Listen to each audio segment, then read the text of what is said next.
محبت کے ساتھ ایک مرتبہ دروشی پڑھ لیں۔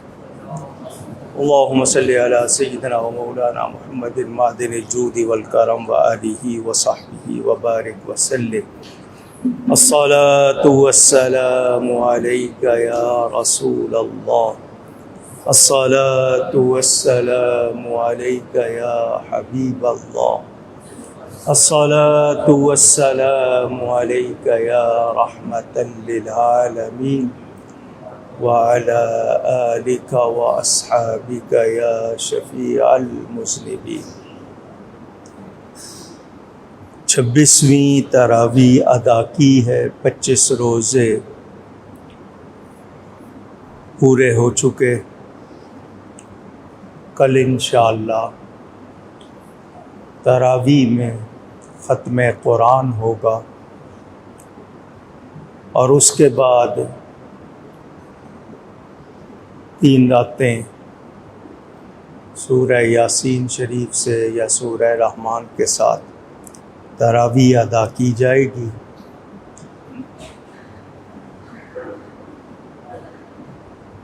درس کے حوالے سے فرمائشیں بہت زیادہ ہیں، ٹائم بہت کم۔ میری کوشش ہے آپ کو کچھ ضروری باتیں یاد کرا دوں۔ ہم لوگوں کو قرآن نے یہ بتایا ہے کہ نفس 3 طرح کا ہوتا ہے۔ نفس کے معنی بہت سے ہیں۔ نفس ذات کو بھی کہتے ہیں، جان کو بھی کہتے ہیں، اور یہ ایک نظام ہے قدرت کا جو ہمارے جسم میں ہے۔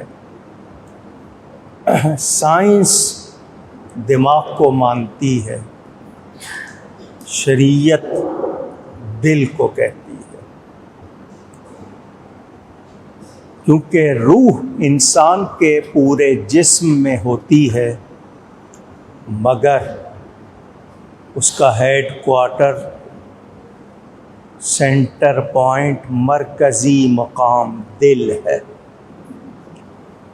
تو دل بڑی اہمیت رکھتا ہے۔ سائنس بھی آہستہ آہستہ آ جائے گی، کیونکہ وہ روح کو سمجھ نہیں سکتے، اس لیے وہ ایسی باتیں کرتے ہیں۔ ہمارے ہاں کہا گیا وَنَفْسٍ وَمَا سَوَّاهَا، جس نے اپنے نفس کو سنوار لیا، سدھار لیا، وہ کامیاب ہو جاؤ۔ پہلا نفس ہے نفس امارہ،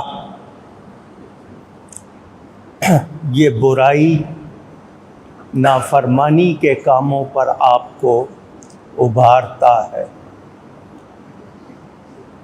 آپ کی نظر میں غلط چیز کو اچھا کر کے دکھاتا ہے کہ یہ کرو بہت اچھا ہوگا، اس میں لگے رہو۔ وہ آپ کو برائی کی طرف لگاتا ہے۔ دوسرا نفس ہے لوامہ، یہ ملامت کرتا ہے، کیا کر رہے ہو، بچو اس سے، یہ آپ کو ملامت کرتا ہے، ٹوکتا ہے۔ تیسرا نفس ہے مطمئنہ، یہ اللہ والوں کا ہوتا ہے، وہ اللہ کی رضا پہ راضی ہوتے ہیں، ان کو کوئی تکلیف اللہ کی یاد سے روکتی نہیں، کوئی خوشی اللہ کی یاد سے غافل نہیں کرتی۔ اسی کے لیے کہا گیا یا ایتھا النفس المطمئنہ، اے وہ جو مطمئنہ نفس والا ہے، ارجعی الی ربک راضیۃ مرضیہ، لوٹ اپنے رب کی طرف سے اس حال میں کہ تو اس سے راضی، وہ تجھ سے راضی، اچھی حالت میں۔ تو یاد رہے نفس کو سنوارنا، نفس کو کنٹرول کرنا، یہ انسان کے لیے اتنا ہی ضروری ہے جتنا آپ سانس لینے کے لیے آکسیجن کو ضروری سمجھتے۔ ہم میں سے 90% یا زیادہ لوگ غافل ہیں، مست صبح سے شام تک اور شام سے اگلی صبح تک ایک روٹین کا مطلب ایک عادت بنی ہوئی ہے، اسی کے مطابق چل رہے ہیں، جبکہ ایک ایک چیز پر نظر رکھنی چاہیے۔ میں کیا پہن رہا ہوں، کیا کھا رہا ہوں، کیا کما رہا ہوں، کیا دیکھ رہا ہوں، کیا سوچ رہا ہوں۔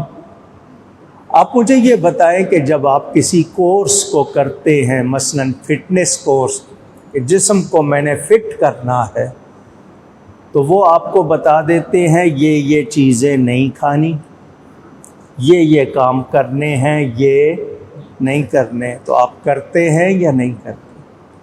کیونکہ آپ جس مقصد کے لیے فیس دے رہے ہیں، سب کچھ کر رہے ہیں، وہ آپ پورا نہیں کریں گے تو مقصد حاصل نہیں ہو۔ مولانا روم رحمۃ اللہ علیہ ہم کو سمجھاتے ہیں، آج کل ٹیٹو بنانے کا رواج باہر کی دنیا میں عام ہے، دیکھا دیکھی یہاں کے لوگ بھی اپنے جسم پہ مختلف نام گدوا لیتے ہیں، شکلیں بنا لیتے ہیں۔ یہ صحت کے لیے بھی اچھی بات نہیں ہے۔ خود باہر کے ملکوں میں وہ بھی بتا رہے ہیں کہ اس کے نقصانات بہت زیادہ ہیں۔ ایک آدمی چلا گیا، وہ جو ٹیٹو بنانے والا تھا اس کے پاس، کہنے لگا کہ میری کمر پر شیر بنا دو، ببر شیر، جدھر سے میں گزروں لوگ دیکھ کے یہ کہیں کہ شیر جا رہا ہے، میرا روب پڑے۔ اس نے کہا بیٹھ جاؤ۔ پیسے طے ہو گئے، اس نے اپنا کام شروع کر دیا، اس نے پہلی سوئی چبھوئی، اس کو تکلیف ہوئی، یہ چیخا، کیا کر رہے ہو؟ اس نے کہا میں شیر کی دم بنا رہا ہوں۔ اس نے کہا یار مجھے بڑی تکلیف ہو رہی ہے، بہت سے شیر بغیر دم کے بھی تو ہوتے ہیں نا، کوئی اور چیز بنا۔ اس نے دوسری سوئی چبوئی، اس کو پھر تکلیف ہوئی، اب کیا بنا رہا ہوں؟ کہ شیر کی ٹانگ بنا رہا ہوں، تو مجھے بڑی تکلیف ہو رہی ہے، کچھ اور بنا دے، بہت سے شیر ہوتے ہیں ان کی ٹانگ نظر نہیں آتی۔ وہ جو سوئی چبو رہا ہے یہ اسی طرح چیخ رہا ہے۔ اس نے اس کو لات ماری، آیا شیر بنوانے والا، ایک سوئی کی چبھن تجھ سے برداشت نہیں ہوتی، تو اپنے آپ کو شیر کہلوانا چاہتا؟ اگر کچھ بننا ہوتا ہے تو کچھ تکلیف برداشت کرنی پڑتی۔ مولانا روم رحمۃ اللہ علیہ فرماتے ہیں بہت سے لوگ ہوتے ہیں جب وہ سوتے ہیں ان کا منہ کھل جاتا ہے، آنکھیں بند ہو جاتی ہیں۔ منہ سے سانس لینا بیماری ہے۔ جس کا ناک صحیح نہیں ہوگا اس کی یادداشت کبھی صحیح نہیں ہوگی۔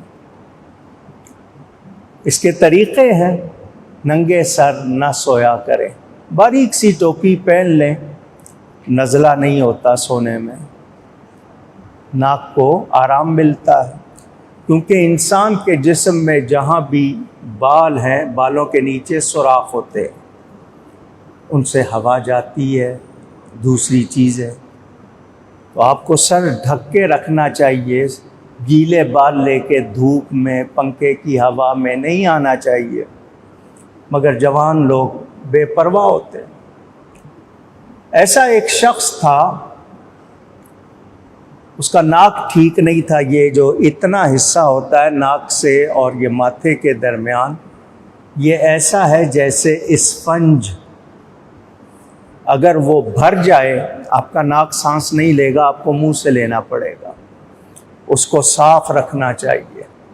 آپ کو ایک ٹوٹکا بتا دیتا ہوں، یہ جو چھوٹی انگلیاں ہیں نا آپ کی، جس کو آپ کیا کہتے ہیں؟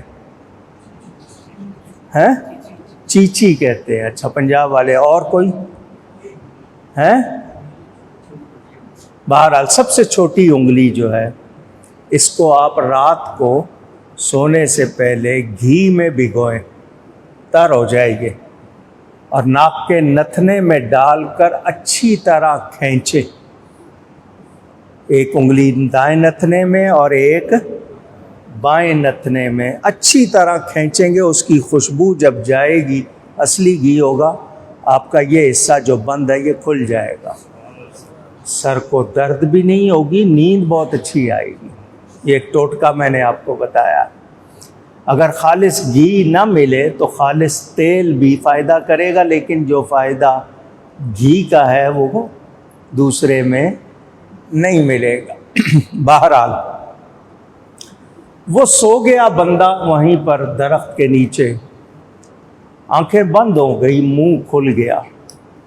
بہت دور ایک شخص گھوڑے پر سوار جا رہا تھا، اس کو نظر آیا کہ اس کے منہ میں سانپ جا رہا ہے۔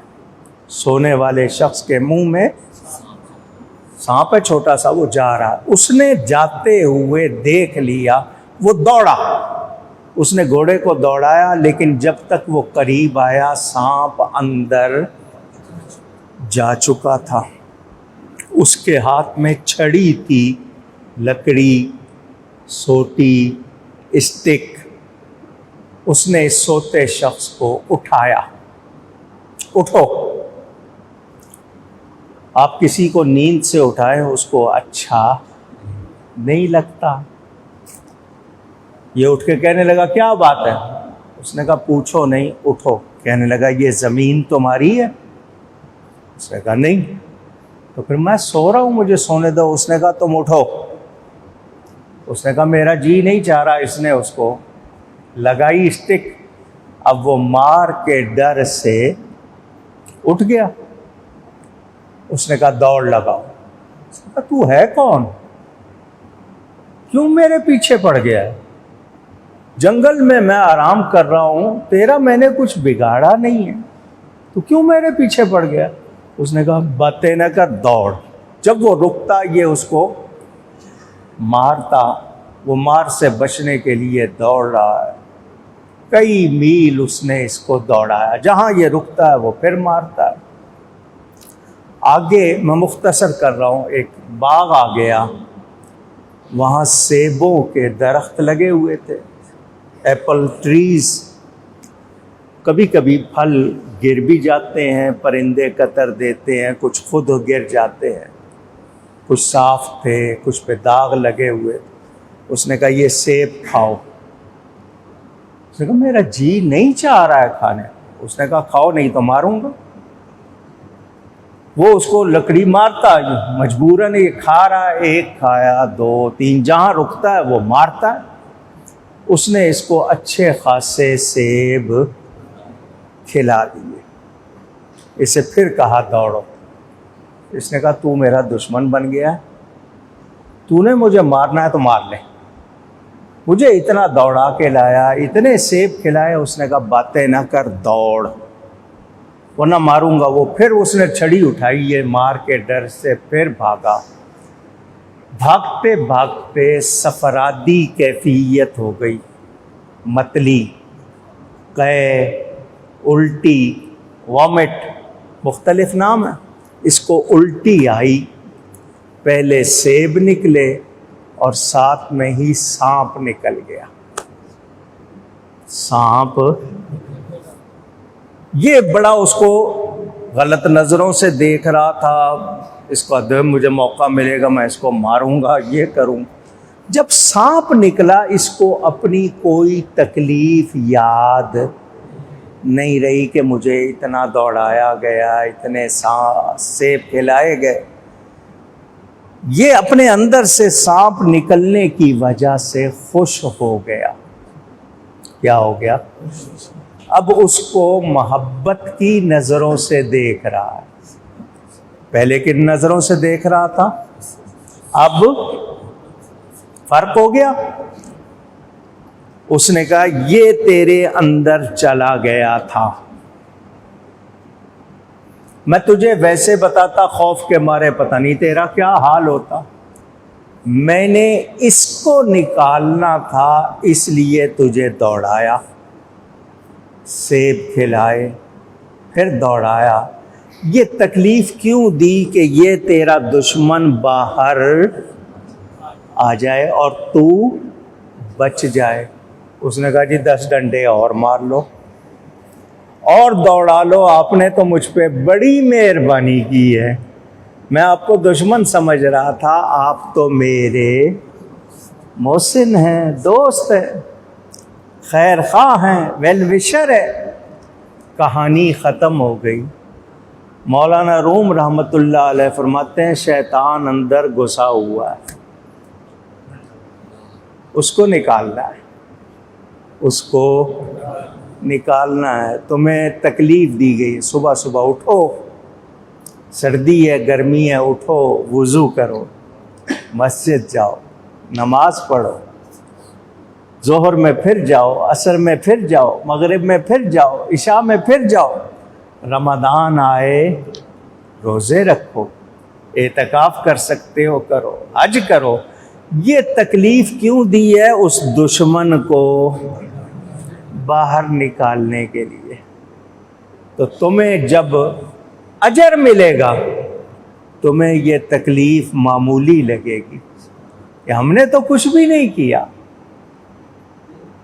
ہمیں اتنا اجر ملا. دیکھو ماں کتنی تکلیف اٹھاتی ہے، 9 مہینے کتنے اس کو درد کی تکلیف ہوتی ہے. پھر موت زندگی کا سوال بن جاتا ہے، بچہ جانتی ہے. لیکن جب بچہ گود میں آتا ہے اس کو تکلیف یاد رہتی ہے؟ پوچھ رہا ہوں. تو تمہیں بھی جب اجر ملے گا قیامت کے دن تمہیں یہ تکلیف کچھ بھی نہیں لگے گی. تم کہو گے ہم نے تو کیا ہی کچھ نہیں.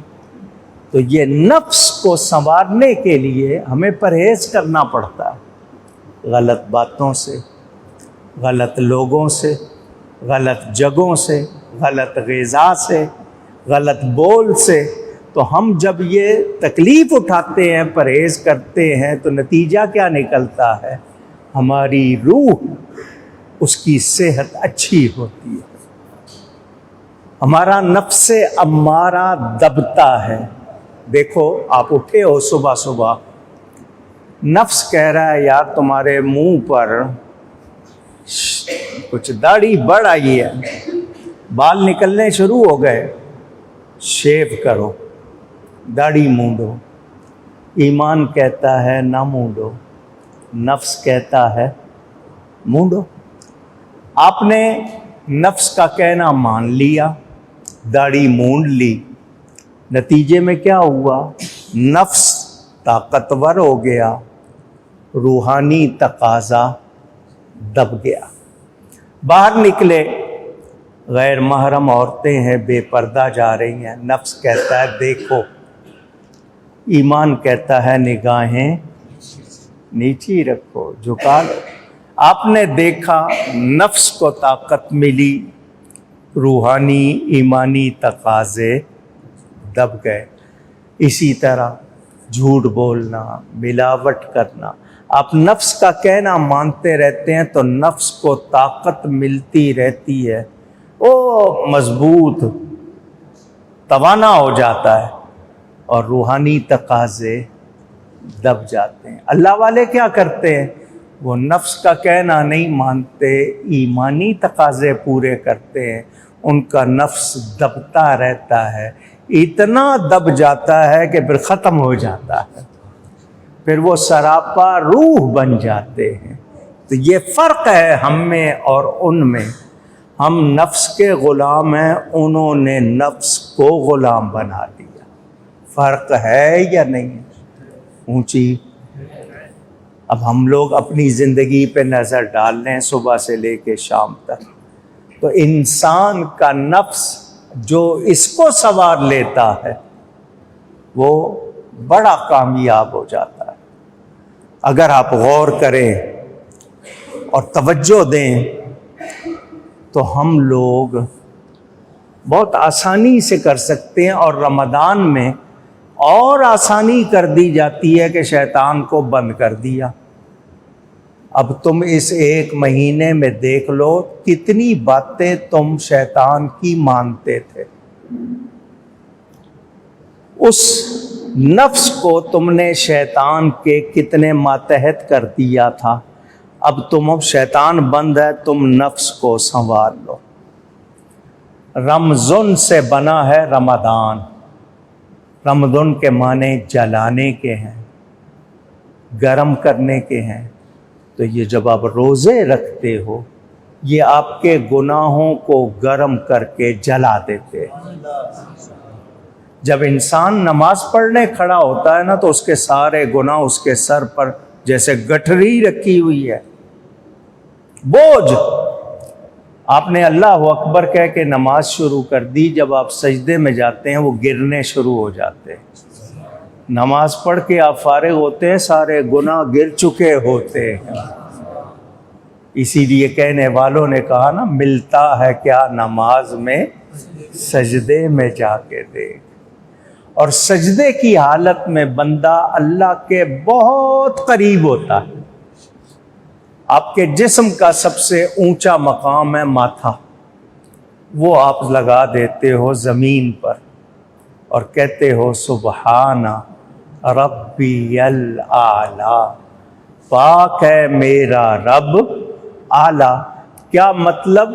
میرے جیسا پست کوئی نہیں، رب جیسا بلند کوئی نہیں۔ تو جب آپ اس بات کا اقرار کرتے ہو، اللہ آپ کو بلندی عطا فرماتا ہے۔ یہ وہ باتیں ہیں۔ آپ نماز پڑھ کے سلام کیوں کرتے ہو؟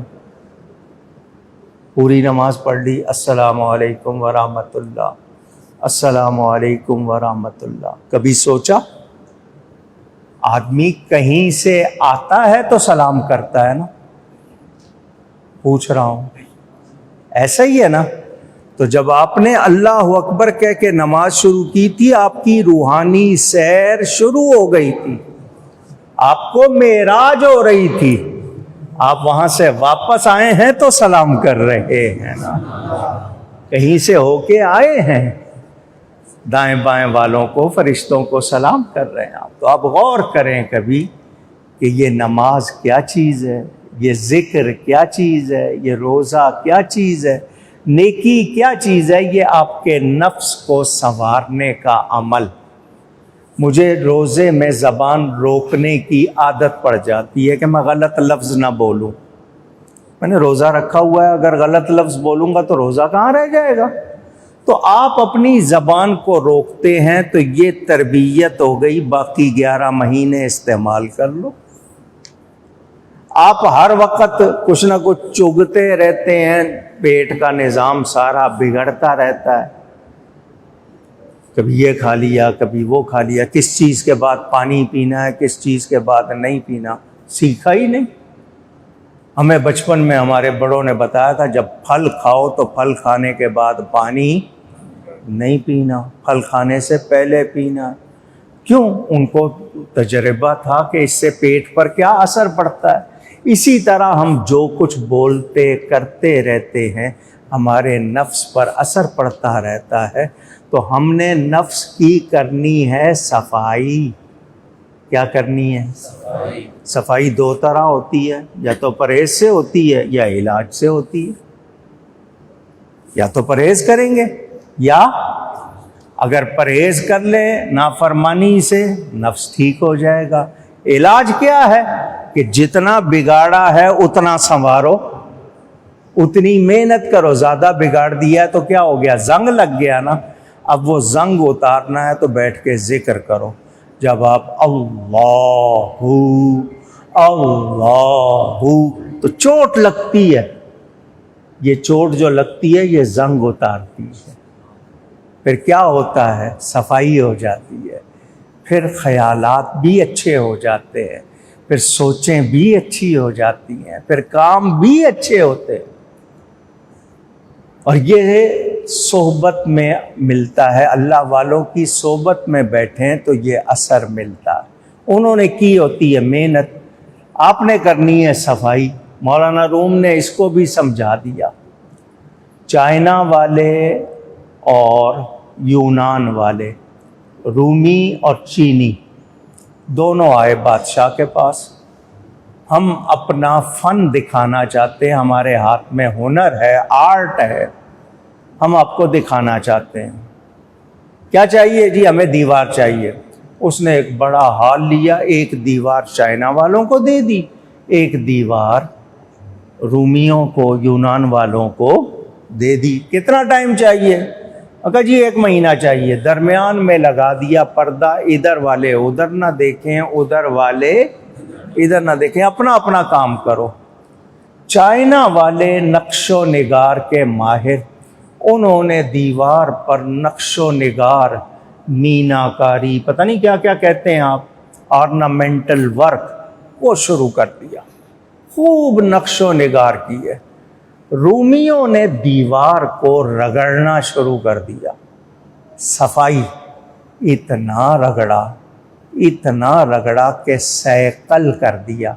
سیقل کرنے کا مطلب آئینہ بنا دیا۔ جس میں آپ چہرہ دیکھتے ہو نا، تو اس کو سیقل کرتے ہیں، اس کو سیقل کر دیا۔ ٹائم پورا ہو گیا، بادشاہ آیا، کیوں جی تیار ہو؟ جی تیار ہو، پردہ ہٹاؤ۔ پردہ ہٹایا تو جو ادھر تھا وہ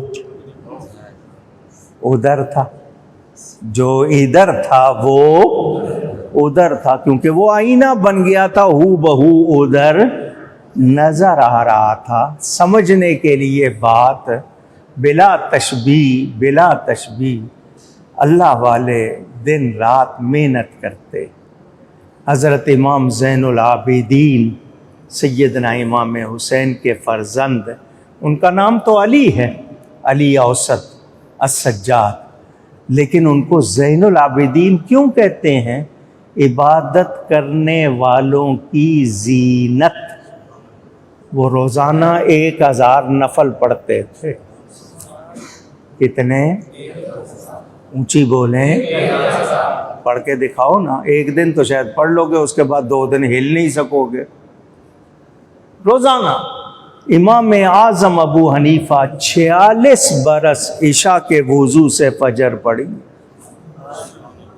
رمضان میں 61 قرآن پڑھتے تھے، ایک دن میں، ایک رات میں، ایک پورے مہینے کی تراویح میں۔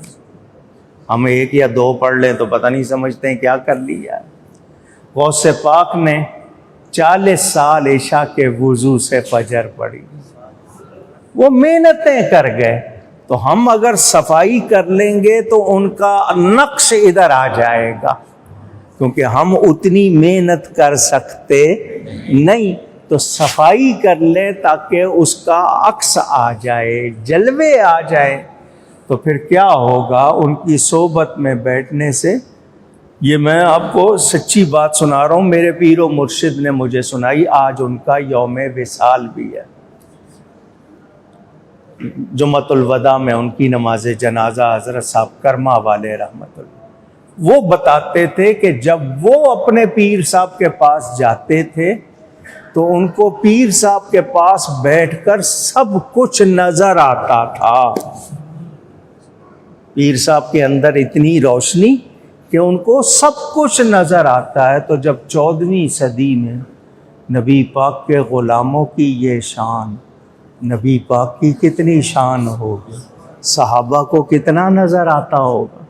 حضرت زید نبی پاک صلی اللہ علیہ وسلم کے صحابی ہے، صبح حضور کے پاس آئے تو حضور نے فرمایا تجھے کیا نظر آتا ہے؟ تو انہوں نے کہا کہ میں اوپر دیکھوں تو اللہ کا عرش عرشیوں سمیت نظر آتا ہے، نیچے دیکھوں تو تحت الثری یعنی زمین کا آخری کنارہ نظر آتا ہے، صرف نبی کی صحبت میں رہنے کی وجہ سے۔ تو ہم مسجد میں آئیں، اللہ کا گھر، کسی اللہ والے کے پاس بیٹھے، قرآن کی تلاوت میں بیٹھے، نیکی میں، تو بتائیے ہمیں بھی فائدہ ہوگا یا نہیں ہوگا؟ بھئی اعتکاف کیوں بیٹھے ہو؟ اللہ کے لیے نا، یا گھر والوں سے ڈر کے آئے ہو، فرمائشیں زیادہ تھیں کہ چلو مسجد چلے جاتے ہیں، یا قرض لیے ہوئے لوگوں سے بہت، تو چلو مسجد میں بیٹھ جائیں، 10 دن تو کوئی نہیں مانگے گا۔ کیوں بیٹھے؟ اللہ کے لیے۔ کیوں بیٹھے؟ اللہ کے لیے۔ تو اللہ راضی ہو گیا تو پھر نور آئے گا اندر یا نہیں آئے گا؟ تو اجالا ہو جائے گا، تو پھر سب کچھ نظر آئے گا۔ ہم سمجھتے ہیں نہیں جی پہلے ولی ایسے تھے، آج نہیں ہو سکتے، ہو سکتے ہیں، یہ نہیں کہ نہیں ہو سکتے، لیکن ہم محنت ہی نہیں کرتے۔ چلائے معکوس حضرت بابا فرید کے بارے میں بتایا جاتا ہے، وہ الٹے ہو کر کنویں میں الٹے ہو کر ذکر کیا کرتے تھے۔ ہم نے کیا محنت کرنی ہے، یا ہم سے کیا ہو جائے گی؟ ہم تو فرض بھی صحیح طرح نہیں پڑھ پاتے، پتہ نہیں وضو صحیح ہوتا ہے یا نہیں، نماز صحیح ہوتی ہے یا نہیں۔ تو نفس کو سنوارنا ہے، کیا کرنا ہے؟ میں نے آپ کو شاید سنایا، حضور نے فرمایا تھا رجعنا من الجہاد الاصغر الی الجہاد الاکبر۔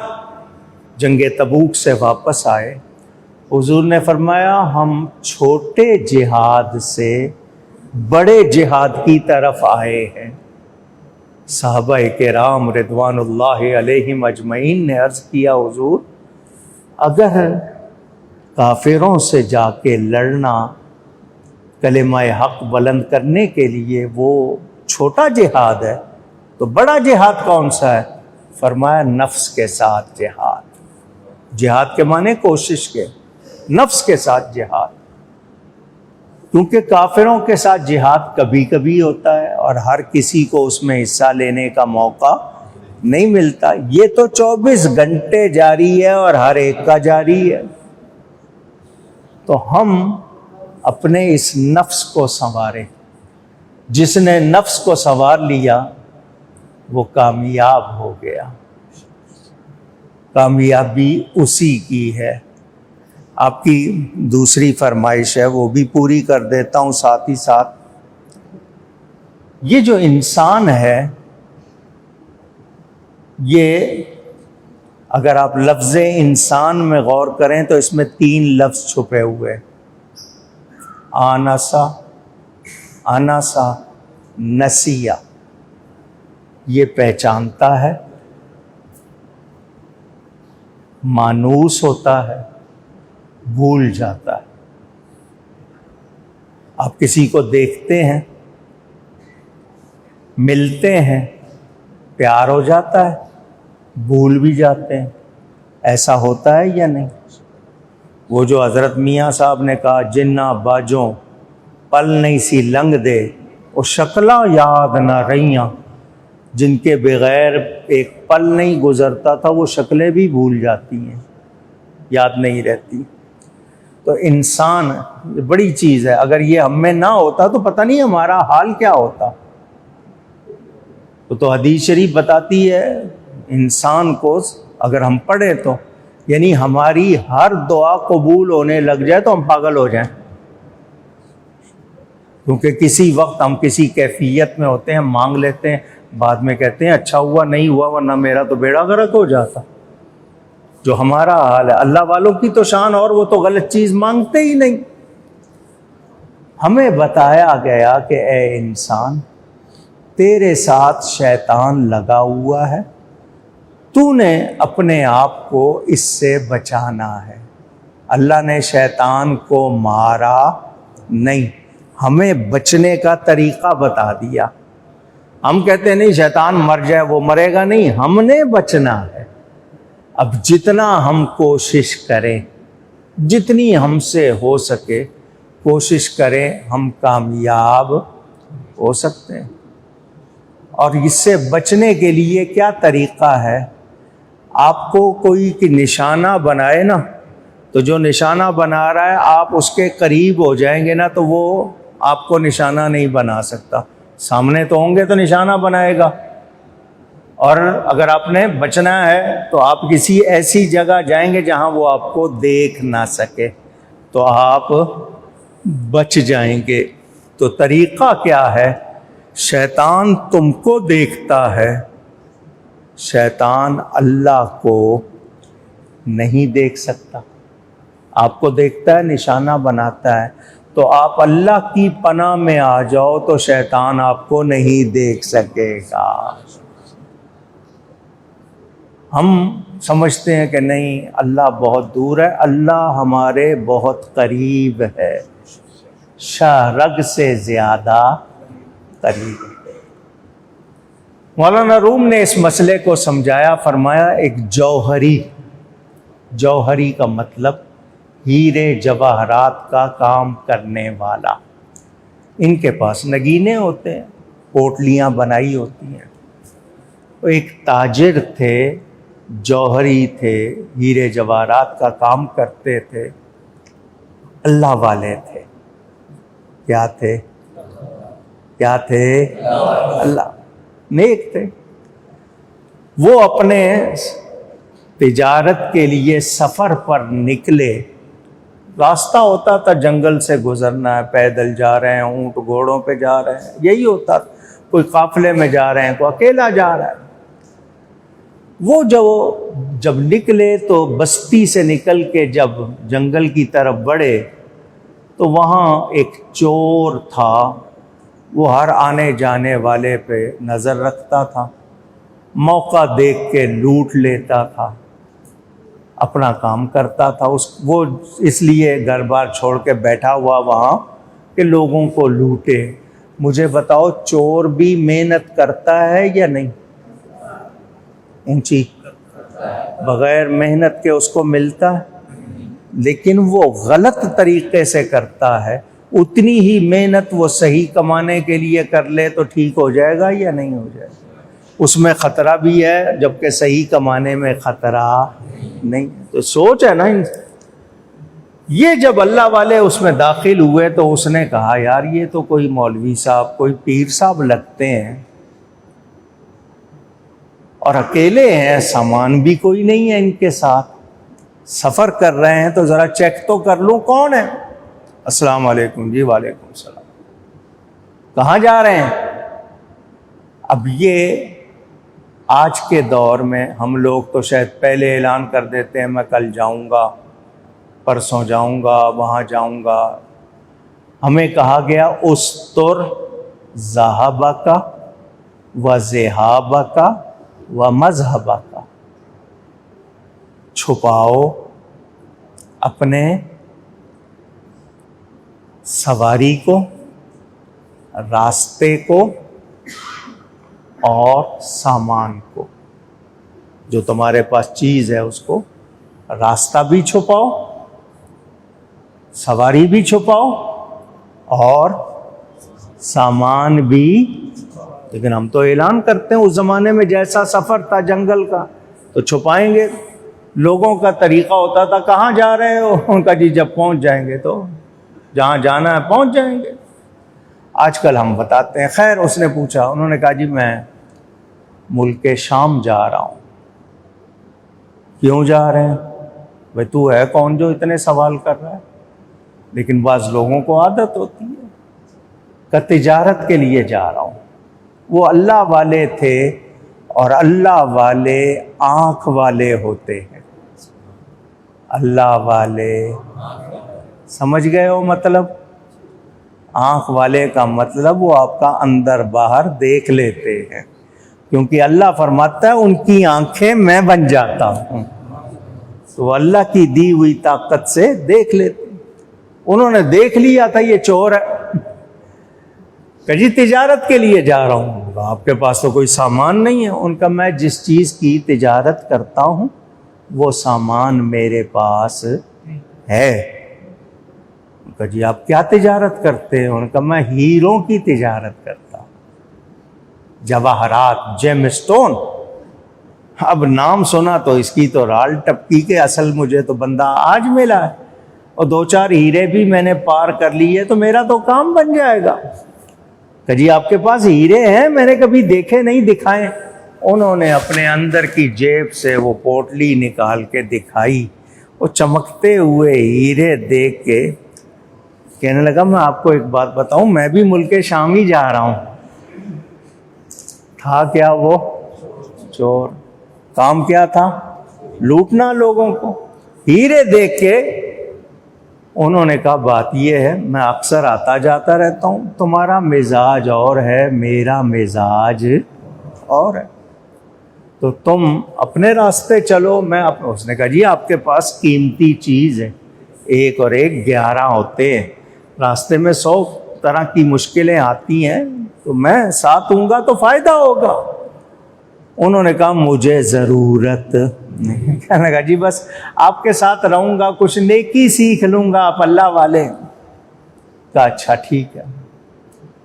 رات آئی تو انہوں نے کہا جگہ تلاش کرو جہاں آرام کریں۔ جگہ مل گئی۔ انہوں نے کہا یہ بتاؤ اگر دونوں سو گئے تو کوئی تو موقع پا لے گا، تو ایسا کرتے ہیں آدھی رات تم سوو، آدھی رات میں سوتا ہوں، تاکہ حفاظت بھی ہو اور فائدہ بھی ہو۔ کہنے لگا بالکل ٹھیک۔ وہ تو انتظار میں تھا کب یہ سوئیں اور مجھے موقع ملے۔ کہا یہ بتاؤ تمہیں کب نیند آتی؟ اس نے کہا ذرا دیر سے آتی ہے۔ کہا ٹھیک ہے، پہلی آدھی رات تم جاگو، میں سو جاتا ہوں، پچھلی رات میں اٹھوں گا، نوافل پڑھوں گا، تہجد پڑھوں گا، تم سو جانا۔ بہت اچھا جی۔ کہ جاؤ تم کہیں گھوم پھر کے آنا ہے، ذرا تمہیں کوئی عادت ہے سگریٹ پینے کی یا کچھ تو کر لو، میں اتنی دیر میں نماز پڑھ لیتا ہوں۔ انہوں نے نماز پڑھی۔ یہ جب گیا تھا اس نے اپنا کوٹ لٹکا دیا اور باہر نکلا۔ پیر صاحب نے اپنی جیب سے تھیلی نکال کے اس کے کوٹ کی جیب میں ڈال دی، نماز پڑھنے لگے۔ نماز پڑھ کے انہوں نے کہا کیوں بھائی آ گئے ہو؟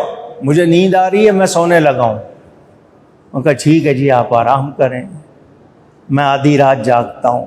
وہ پیر صاحب سو گئے۔ سانس کی آواز جس کو آپ اسنورنگ یا خراٹے کہتے ہیں وہ آنے لگے، تو اس کو یقین ہو گیا کہ یہ سو گئے۔ یہ اٹھا، پیر صاحب کا جبہ جس میں سے انہوں نے تھیلی نکالی تھی اس کو ٹٹولا، مگر وہاں تھیلی نہیں، تکیے کے نیچے رکھی ہوگی۔ پسینہ آ رہا ہے، ڈر بھی رہا ہے، بڑا ہاتھ مارا، دیکھنے کی کوشش کی، مگر نہیں ملا۔ آپ سوچ رہے ہوں گے نا وہ کتنی محنت ہوگی اس نے کی ہوگی، ادھر دیکھ ادھر دیکھ۔ اتنے میں پیر صاحب اٹھ گئے، کیوں جی نیند آ رہی ہے؟ کہنے لگا جی بڑی آ رہی ہے، محنت کی تھی، تھک گیا تھا۔ کہا ٹھیک ہے اب تم سو جاؤ، میں جاگتا ہوں۔ یہ سو گیا۔ وہ اٹھے، انہوں نے وضو کر کے اپنا نماز وغیرہ شروع کر دی۔ صبح ہوئی، اس کو اٹھایا، چلو بھائی۔ حضرت جی تھیلی موجود ہے، کیونکہ جب یہ سو گیا تھا انہوں نے تھیلی واپس اپنی جیب میں ڈال لی تھی۔ تھیلی ہے جی؟ بالکل ہے جی۔ انہوں نے نکالی، کہا رات کو کہاں چلی گئی تھی؟ میں نے اتنا ڈھونڈی ملی ہی نہیں۔ روز اسی طرح ہوتا۔ اس نے ایک مرتبہ تو پورا فرش کھود دیا کہ کہیں دفن نہ کر دیتے ہوں، کہیں دیوار میں کو سوراخ کر کے حشر کر دیا، لیکن روز یہی ہوتا رہا، یہاں تک کہ سفر پورا ہو گیا۔ سرحدیں آ گئیں۔ انہوں نے کہا لو بھائی تمہارا بہت شکریہ، تم نے ساتھ دیا، اب تم اپنے پاس جن لوگوں کے پاس جانا ہے جاؤ، میں اپنے تاجروں کے پاس جاؤں گا۔ میں نے کہا جی تھیلی ہے جی؟ جی بالکل ہے۔ حضرت ایک مرتبہ پھر دکھا دیجئے۔ انہوں نے جیب سے نکالی، سوچ میں پڑا ہوا ہے، اتنی راتیں یہ جاتی کہاں تھی؟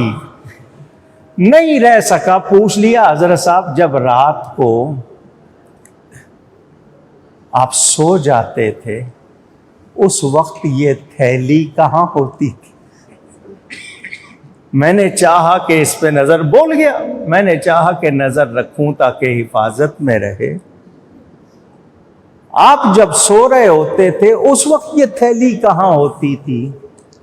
تو بزرگوں نے بڑا اچھا جملہ فرمایا، فرمایا یہ تھیلی تم سے قریب ہوتی تھی، تم اس سے دور ہوتے تھے، تم اس کو میرے سامان میں تلاش کرتے تھے، میں اس کو تمہاری جیب میں ڈال دیتا تھا، تمہیں شک بھی نہیں گزرنا تھا کہ تمہاری اپنی جیب میں ہے، تو تم ادھر ادھر ٹٹولتے رہے، تم نے اپنے اندر نہیں جھانکا۔ مجھے پہلے دن ہی پتہ چل گیا تھا تم کون ہو، تم نے اتنا لمبا سفر ان ہیروں کے لیے ہی کیا ہے، تمہیں یہاں آنا نہیں تھا، لیکن میں نے کہا چلو تمہیں سبق دے دوں۔ تو کچھ بات سمجھ آئی؟ اس نے کہا جی بہت کچھ سمجھ آ گیا۔ مولانا روم فرماتے ہیں کہانی ہو گئی ختم، ان کا مقصد سمجھانا ہوتا ہے، اور بندے خدا کو ڈھونڈ رہا ہے، کبھی ادھر کبھی ادھر، اندر بھی جھانک لے،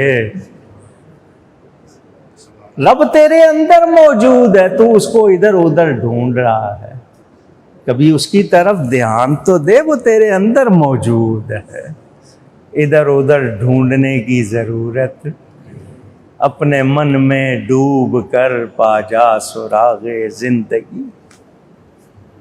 علامہ اقبال نے بھی کہا نا، ہم اصل میں دنیا کو دیکھتے ہیں، دنیا بنانے والے کو نہیں دیکھتے، اور رزق کا وعدہ ہے اس کا، اس سے دوستی کر لو۔ تم ادھر ادھر دوستیاں لگا رہے ہو، دوستی کس سے کر لو؟ اللہ سے کر لو، وعدہ اس کا ہے، وہ دے گا، کچھ کر لو جتنا مرضی، اس نے تمہیں دینا ہے۔ وہ اور ہیں جو چھوٹی سی غلطی پہ نکال دیتے ہیں، وہ تمہیں بار بار دیتا ہے، پھر دیتا ہے، وہ تمہارے اندر موجود ہے، اپنے اندر جھانکو۔ اسی لیے مراقبہ کرواتے ہیں اللہ والے، جاؤ نا مراقبہ، کنسنٹریشن، وہ کہتے ہیں آنکھیں بند کرو۔ کیا مطلب آنکھیں کان دنیا سے بند کر لو، اندر جھانکو، اندر کی آواز سنو۔ تو جب وہ اندر دیکھنے لگتے ہیں تو ان پر پھر اندر کھل جاتا۔ من عرف نفسہ فقد عرف ربہ، جس نے اپنے آپ کو پہچان لیا اس نے رب کو پہچان لیا۔ جھانکو، رب اندر موجود ہے۔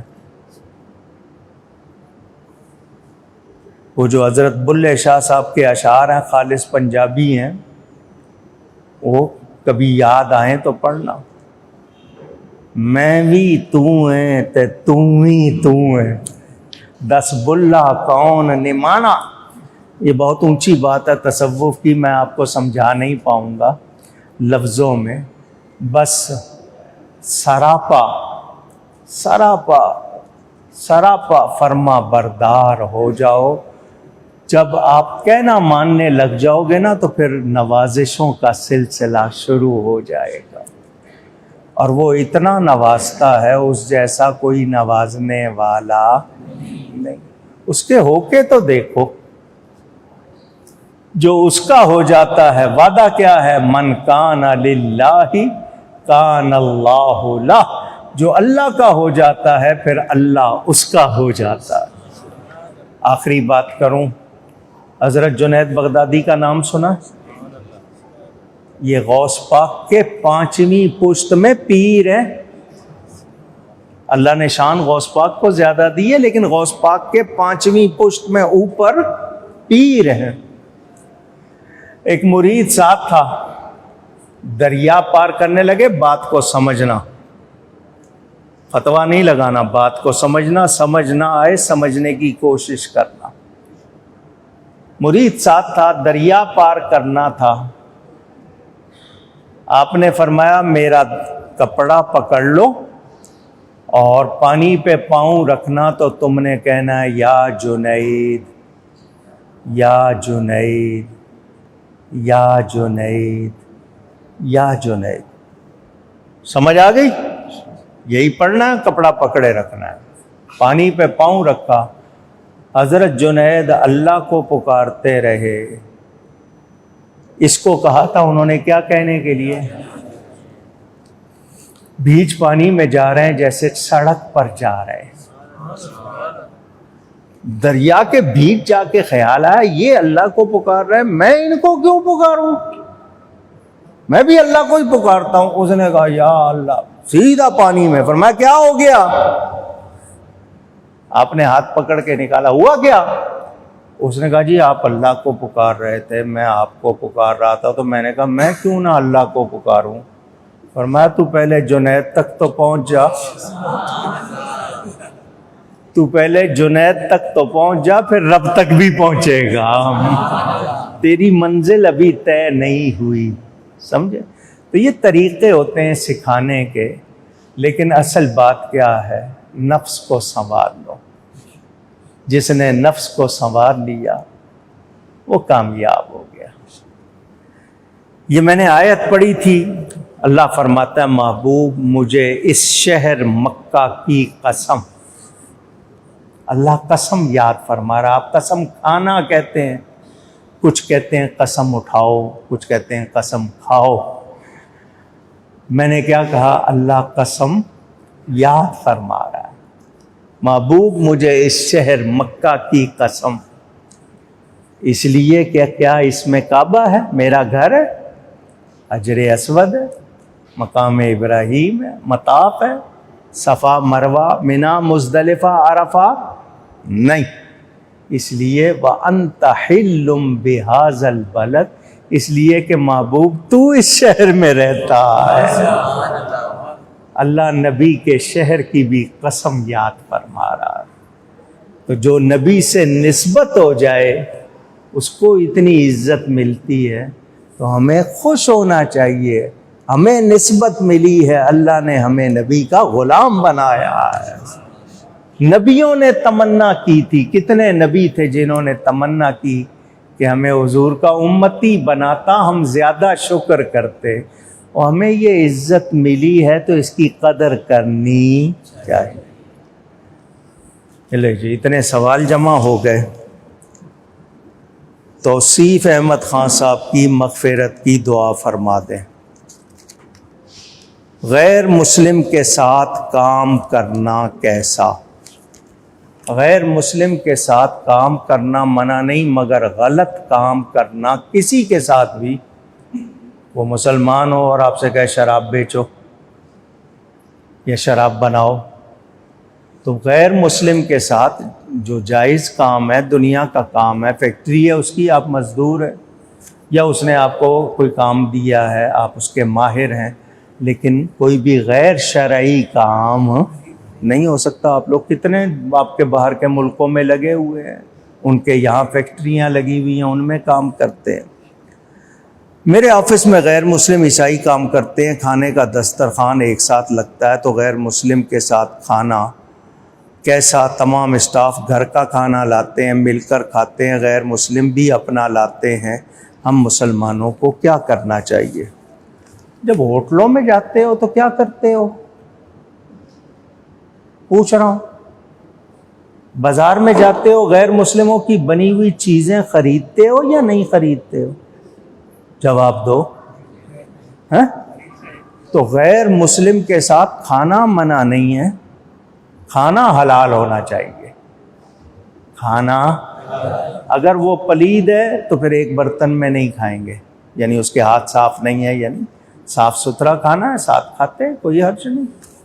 لیکن کھانا ان کا کھا رہے ہیں آپ، اور آپ کے اندر لحاظ آ جائے کہ آپ اس کو سچی بات نہ کر سکے، حق کا پیغام نہ دے سکے، تو پھر آپ کو تحفہ لینا یا کھانا درست نہیں ہوگا۔ میری والدہ کی طبیعت خراب ہے، دعا فرما دیں، بہن کے لیے دعا فرما دیں۔ کیا خون عطیہ کرنے سے ثواب ملتا ہے؟ بعض علماء کے نزدیک خون دینا جائز نہیں، کسی مریض کو خون دینا جائز نہیں، لیکن بہت سے علماء اجازت دیتے ہیں اگر لاچاری کی حالت ہو، اگلا مر رہا ہے اور خون دینے سے وہ صحیح ہو سکتا ہے، تو حالت اضطرار میں وہ کہتے ہیں دے سکتے ہیں۔ بہت سے منع کرتے ہیں، بہت سے کہتے ہیں دے سکتے ہیں۔ کب؟ جب زندگی بچنا اسی پر ہو تو اس صورت میں، لیکن کاروبار کے طور پر خون دے کے پیسے لینا یہ کام کرنا جائز۔ تو خون کسی بیمار کا دیں گے یا اچھے کا دیں گے؟ بیمار کا خون یا گندا خون دیں گے تو کیا فائدہ ہوگا؟ اونچی ایک بات کرنے لگا ہوں، اس لیے پوچھ رہا ہوں آپ سے، اسلام کو جب خون کی ضرورت پڑی تھی کربلا میں، تو اس وقت اسلام کے لیے کس نے خون دیا؟